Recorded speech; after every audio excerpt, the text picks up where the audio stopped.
a young man stepped out of his home on a bright Saturday afternoon to do something completely ordinary: get a haircut. He told his family not to worry, he will be back soon. But he never came back. And when his family finally found him, 3 bullets told a story that will shake an entire nation. Because the men behind those bullets were not criminals hiding in the shadows. They were pastors. Men who preached the word of God every Sunday. Men people trusted with their lives and their children. This is the story of Princewill Igbunaju Ikenna, a 30-year-old youth pastor, a man of faith, a man preparing to start a new chapter of his life, and the shocking betrayal that ended everything. Let us go back to Saturday, September 4th, 2023. The city of Ikom, Cross River State, was going about its normal business. Markets were open, motorcycles were weaving through streets, people were laughing, shopping, living their lives. And in a quiet home in Ikom, a young man named Princewill Igbunaju Ikenna was getting ready to go out. Princewill was 30 years old.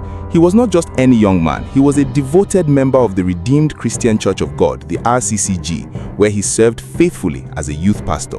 He poured his heart into that church. He mentored young people. He showed up every single Sunday without fail. If you knew Princewill, you knew 2 things about him. First, he loved God. Second, he never missed church. Those 2 things were as certain as the sun rising in the morning. But beyond church, Princewill had something else to look forward to, something that made his heart light up every time he thought about it. He was engaged to be married. His wedding was just a few weeks away. Can you imagine that? The man was on the edge of one of the happiest moments of his life. He had his whole future laid out in front of him. A wedding, a new home, a new beginning. Life was good for Princewill Ikenna, and on that Saturday, he was in high spirits. Before he left the house, he told his family he was going out for a haircut. He wanted to look fresh, he wanted to look sharp. After all, a man about to get married has to take care of his appearance, right? His family did not think anything of it.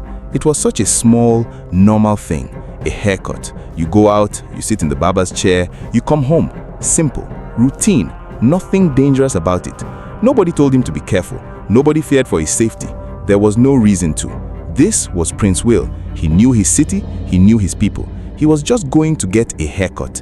He stepped out of the house, got into his Lexus RX 350 SUV, and drove away. His family watched him go. They expected to see him again in an hour or 2, maybe sitting at the dinner table that evening, laughing about something, probably talking about his upcoming wedding. They had no way of knowing that the man who just walked out of their door would never walk back in.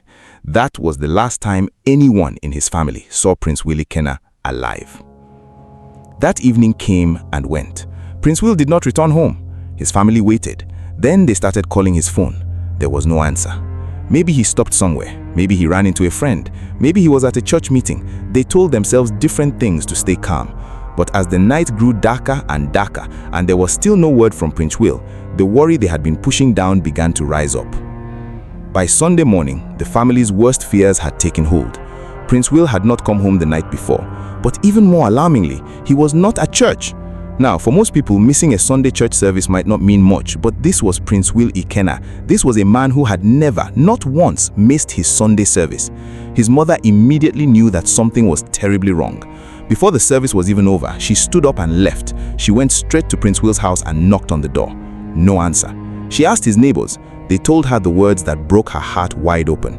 Princewill had not slept at home the night before. He had never come back from his haircut. The mother rushed back to the church and told her other children what she had found out. When the service ended, the family gathered together and made a decision.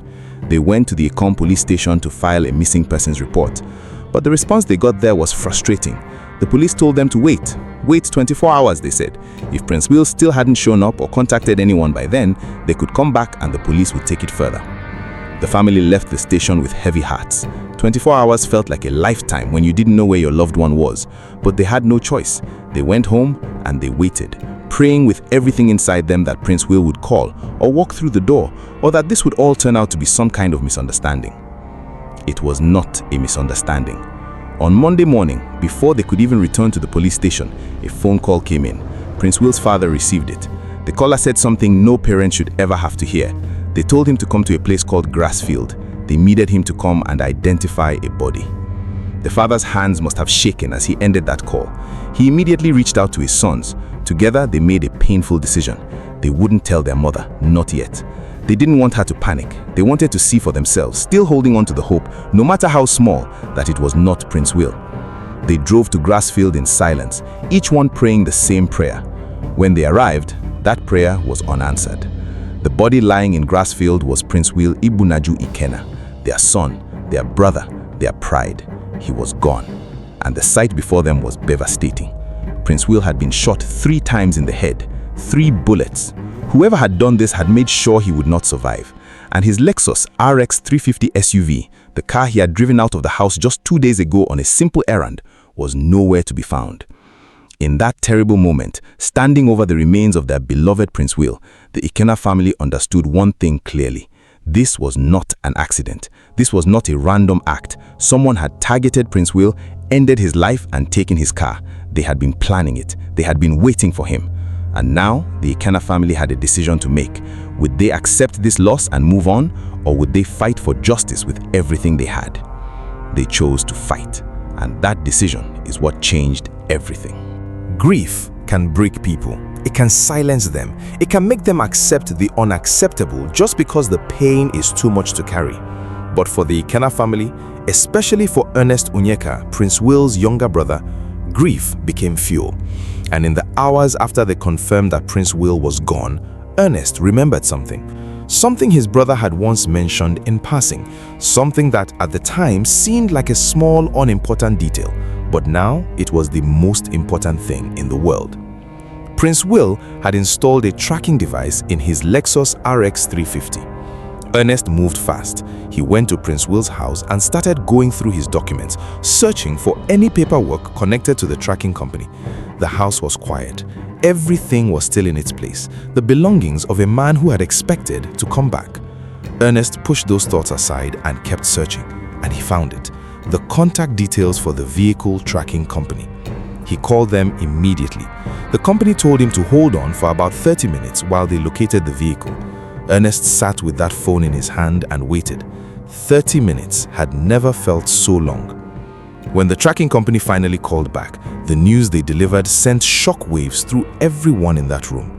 Princewill's car was not in Ikom. It was not somewhere in Cross River State. It was not even nearby. The car was in Lagos. Lagos, over 800 kilometers away from Ikom, and it had not even been 48 hours since Princewill's remains were found. Someone had driven that car from Ikom all the way to Lagos in less than 2 days.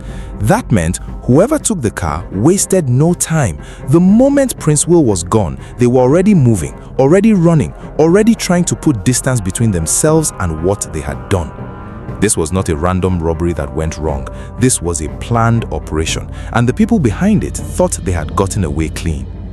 They were wrong. Ernest, his uncle, and an investigating police officer from Ikom police station did not hesitate. They packed their things and traveled to Lagos immediately.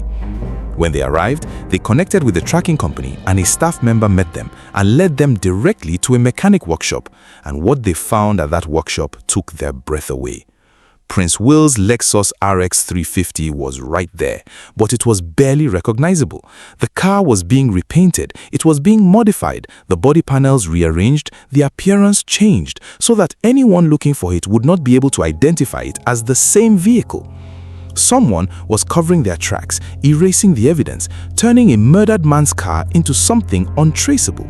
The boldness of it was breathtaking. The family reported the situation to the Lagos State Police Command. Immediately, officers moved in and arrested the mechanic working on the car. At the station, the mechanic insisted he knew nothing about any crime. He was just doing a job, he said. He was just a mechanic. But then, he said something that cracked the case wide open. He revealed the name of the person who had brought the car to him. Pastor Uchenna Peter Chinwekpe. A pastor. The man who had brought a murdered man's stolen car to a workshop in Lagos to be repainted and disguised was a pastor. Before we go further into what happened next, if you have been watching this story unfold and you feel that pull in your stomach, that mix of anger and disbelief, you are not alone. Stories like this one are exactly why Trem Crime Zone exists. We bring you real cases, real people, real justice, and we do not stop until the truth is told. If you are not subscribed yet, please hit that subscribe button right now and turn on your notifications.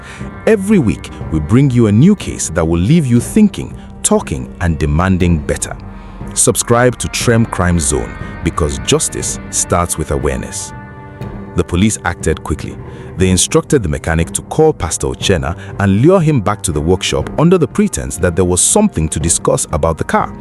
The mechanic made the call, and Pastor Ikenna, apparently confident that he had nothing to worry about, showed up.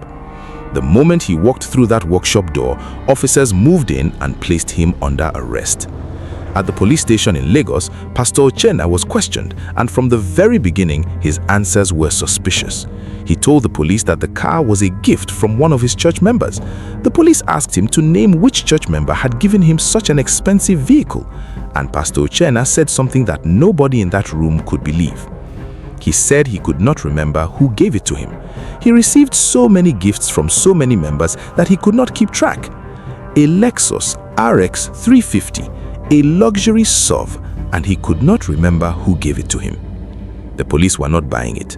They went a step further. They arrested Pastor Ikenna's wife. When she was brought in and questioned separately without knowing what her husband had already said, she told the investigators exactly where Pastor Ikenna had been on September 4th, 2023. She said he had told her he was traveling to Ikom, Cross River State, for a church program. She had no idea she had just destroyed every lie her husband had built at that station. When Pastor Ikenna was confronted with her wife's statement, his story collapsed. He changed it. He admitted he had been in Ikom, but now he had a new explanation. He said that after the church program, some men had approached him with a car and offered to sell it to him. He said he had no money, but they told him to take the car to Lagos and send them the payment later. Complete strangers walking up to a pastor they had never met, handing over a luxury vehicle, trusting him to pay later. Nobody believed that story. Not for 1 second. The case was escalated.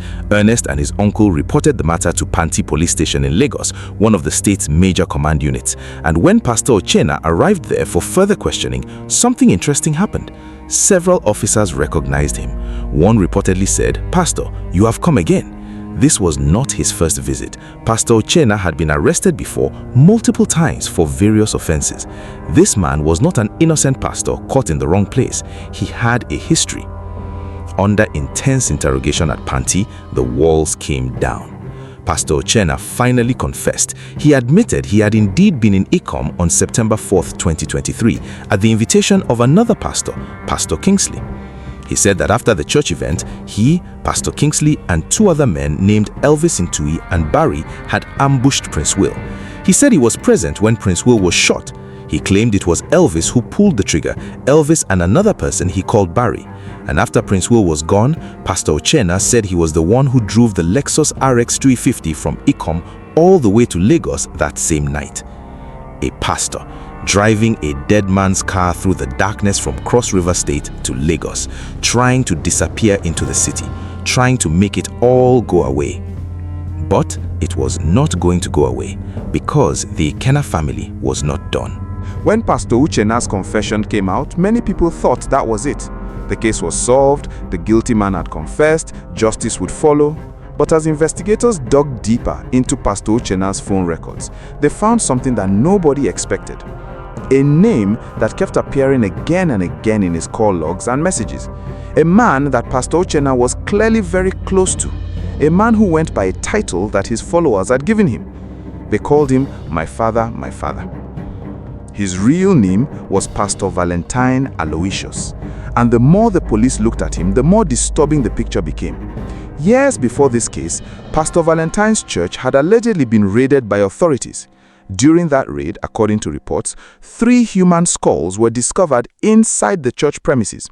3 skulls in a place of worship. Whatever Pastor Valentine's church was doing, it was not what most people would call a normal church operation. Pastor Valentine Aloysius was arrested in connection with Princewill's murder. Now the case had grown far beyond a simple carjacking. This was an organized operation involving multiple people, at least 5, possibly more, including 2 men who stood behind pulpits and called themselves pastors.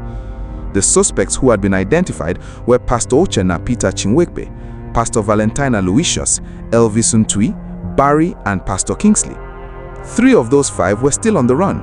Only Pastor Ikenna and Pastor Valentine were in custody. The case was transferred back to Cross River State for trial, as it was there that the crime had taken place. The Zone 6 Police Command in Calabar took charge. An autopsy was conducted on Princewill's remains, and the 3 bullets recovered from his body were handed over to the police as evidence. The case was then charged before the Cross River State High Court Ikom Division and assigned to Justice Ashu Ewa. The family was hopeful. They had worked incredibly hard to get here.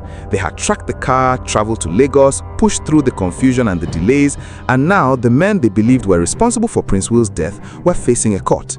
The family showed up for the hearings. The first one came, the second one came, the third date was set.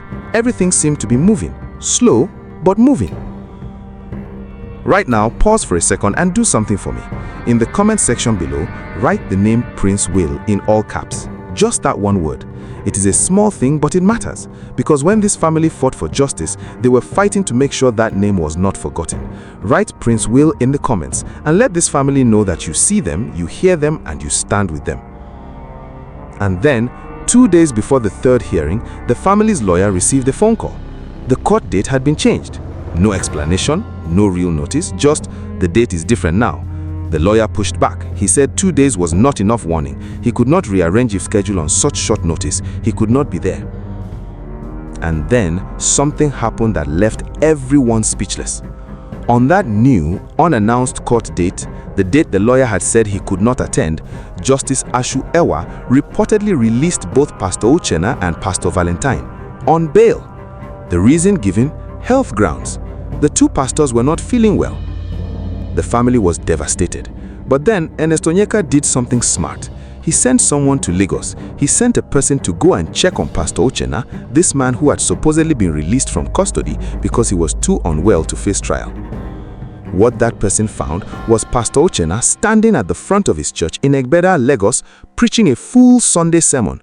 No wheelchair, no hospital bed, no oxygen tank. He was on his feet, behind his pulpit, with full energy, doing exactly what he had always done. The person recorded a video and sent it to Ernest as proof. The same week he was released on health grounds, he was preaching. Ernest took that video and everything the family had been going through and shared it publicly. The video went viral across Nigeria. Human rights advocates picked it up, journalists covered it, Nigerians on social media were outraged. The case became a national conversation. People were asking the same question: how could a man confess to being present at a murder, have a stolen car traced directly to him, and then walk out of a courtroom on health grounds only to be found healthy and preaching days later? The case went quiet. For months, nothing moved. There were more adjournments, more excuses. At one point, the family was told that Justice Ashu Ewa had gone on leave, a 6-month leave, and could not hear the case during that period. More than 2 years went by. 2 years since a 30-year-old man went to get a haircut and never came home. 2 years since his mother lost her son. 2 years since his brother Ernest started recording videos, making noise, refusing to let the world forget what happened to Princewill Ikenna. And all that time, at least 3 of the 5 suspects, Elvis Ntui, Barry, and Pastor Kingsley, had not even been arrested yet. They were out there somewhere, free, moving around, living their lives. The family cried out to every authority they could reach. They petitioned the Chief Judge of Cross River State, the Honorable Justice Ikom Ikbeme. They made videos, they kept pushing, and slowly, very slowly, the walls began to move. There are moments in life when a single family's pain becomes a nation's anger. That is what happened with the Ikenna family. When Ernest Onyeka sat down and recorded that video, speaking plainly and clearly about what his family had been through, about the confession, about the tracked car, about Pastor Ikenna back on his pulpit, Nigeria listened, and Nigeria was angry. Social media lit up.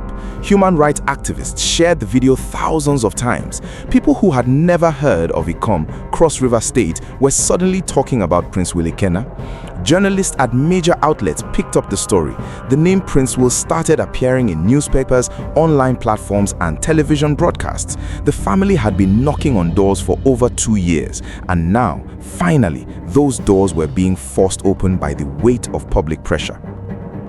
In October 2025, the Cross River State government could no longer stay silent.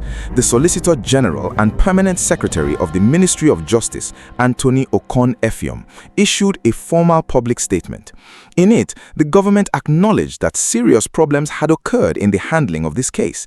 They confirmed that the case, officially filed as charge number HM/9/C/2022, Inspector General of Police versus Uchenna Peter Chinwekbe and Valentine Aloysius, had stalled in ways that could not be justified. The government revealed that after the family petitioned the chief judge directly in March 2024, the chief judge had approved a request to reassign the case to a different court in May 2024. But that transfer never happened. The deputy chief registrar of the court, whose responsibility it was to physically transfer the case file to Court 2 of the Ikom division, had failed to do so. For months, the file sat there, going nowhere, while the family waited, while the suspects walked around free, while Princewill lay in his grave without justice. When this failure was discovered in September 2025, that court official was formally questioned. A query was issued. The matter was referred to the Cross River State Judicial Service Commission for disciplinary action. The government also announced that the Attorney General of Cross River State had directed the Director of Public Prosecutions, the DPP, to immediately take over the case. This was a significant move. It meant the state was no longer leaving this case in the hands of a police prosecutor. A full state prosecution team would now handle it, with more resources, more authority, and presumably more pressure to see it through.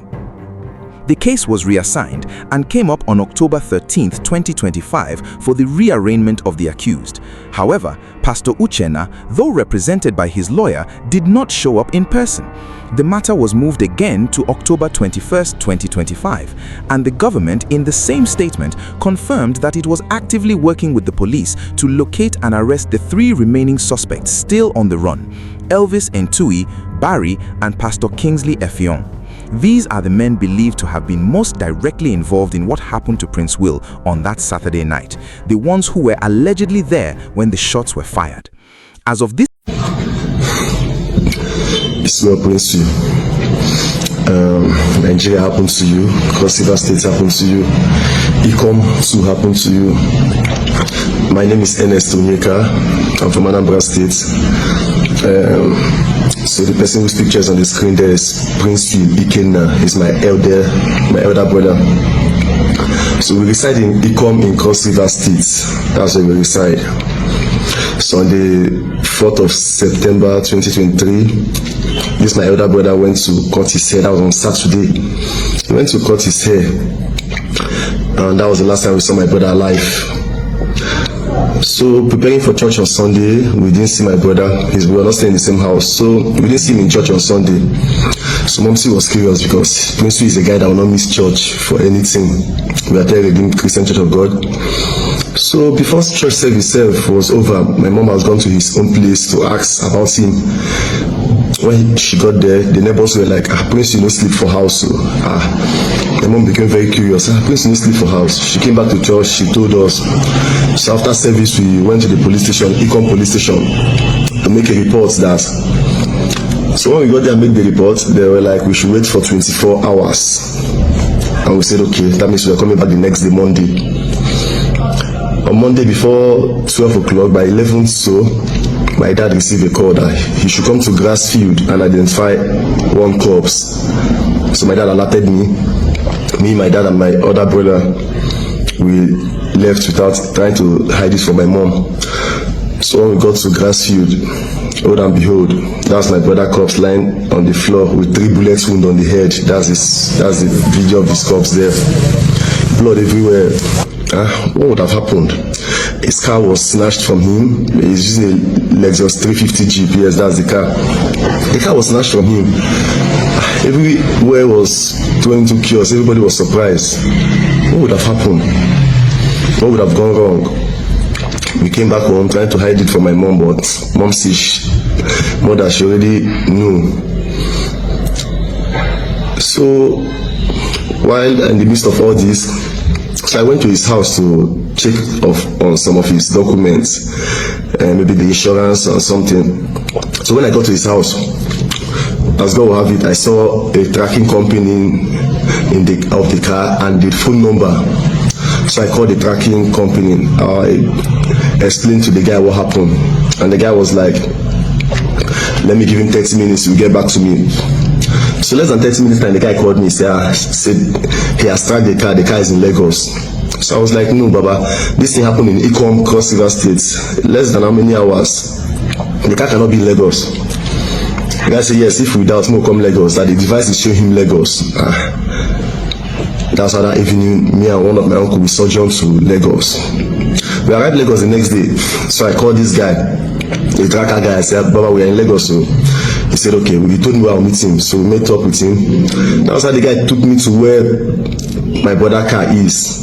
The car was in the Panabita shop. They were changing the color of the car and everything. That's a video of the car. The stars, the states we met the car. They were changing everything.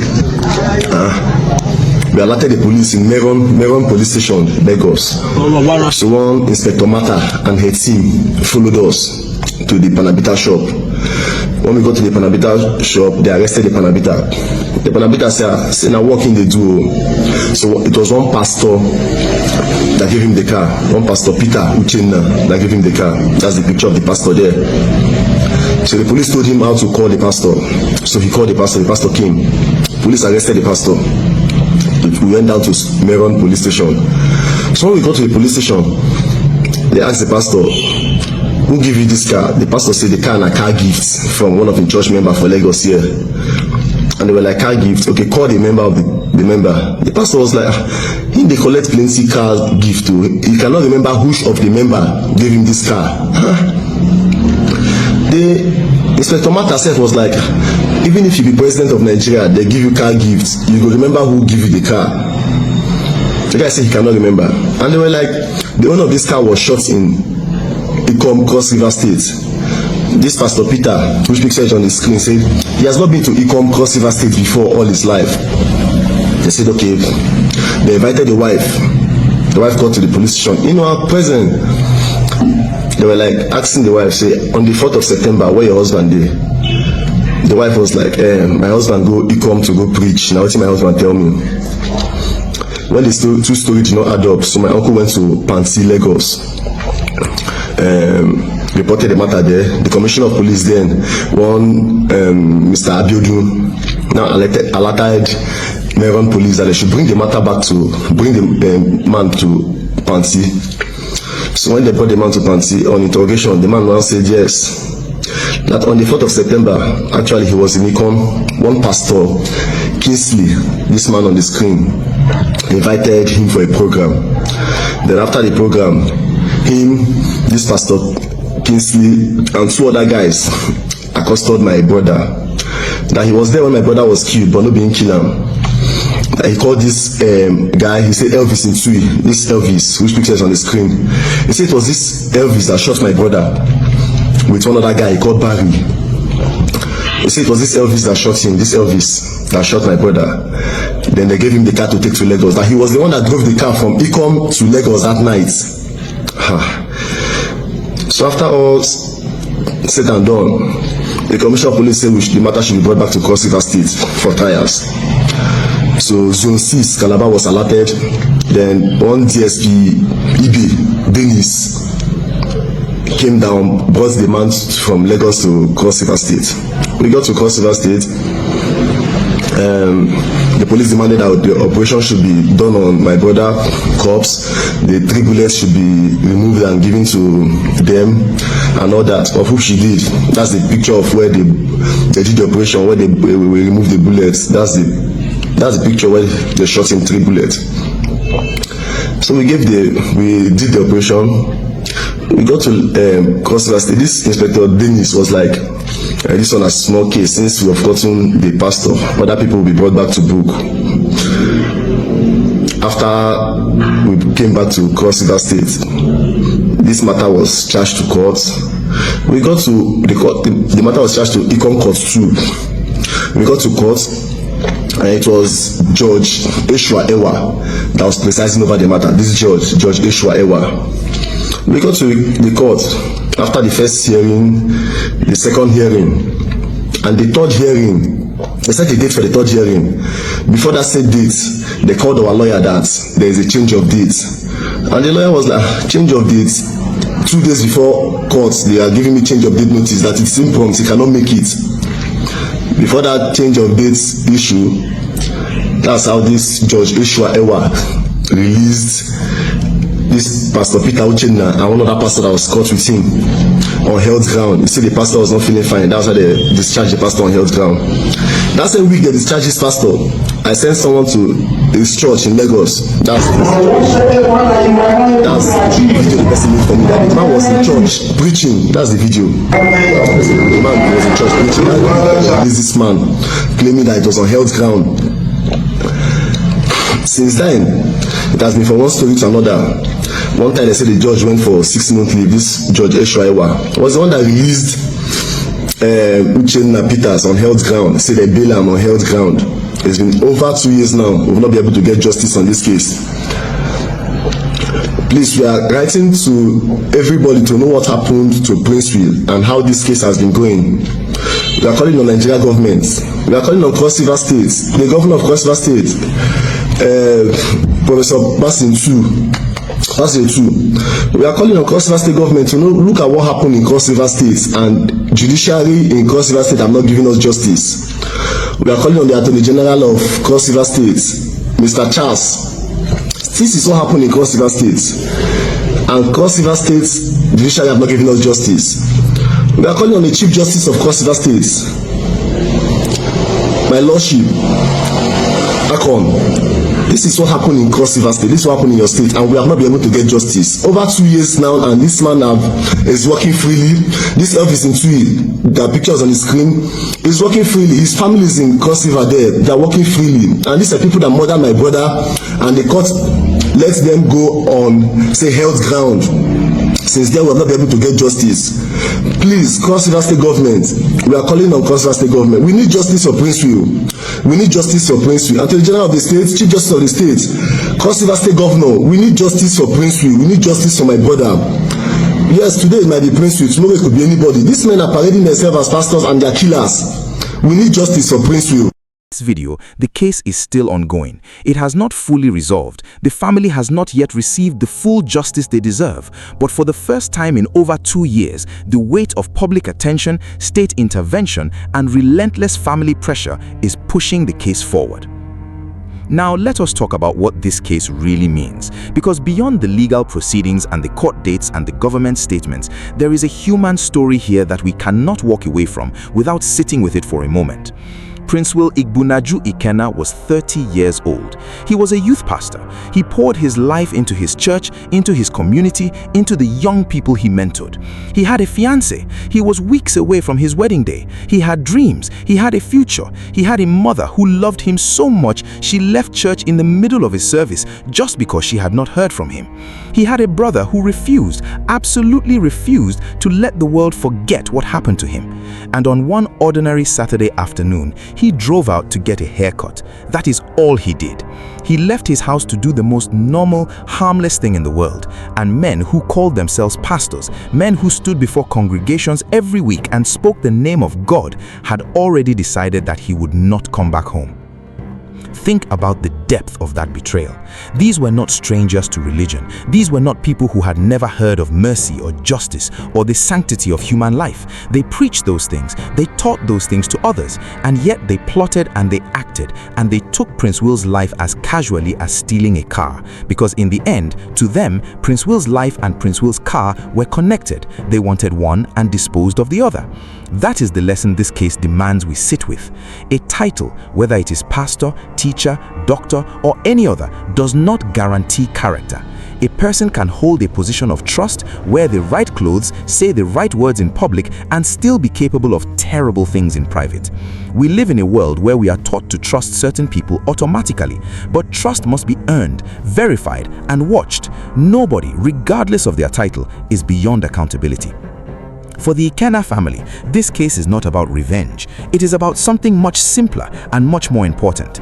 It is about making sure that Princewill's name means something, that his life, which was taken so violently, is not reduced to a statistic or a closed file. It is about making sure that Elvis Ntui, Barry, and Pastor Kingsley Effiong are found and brought before a court.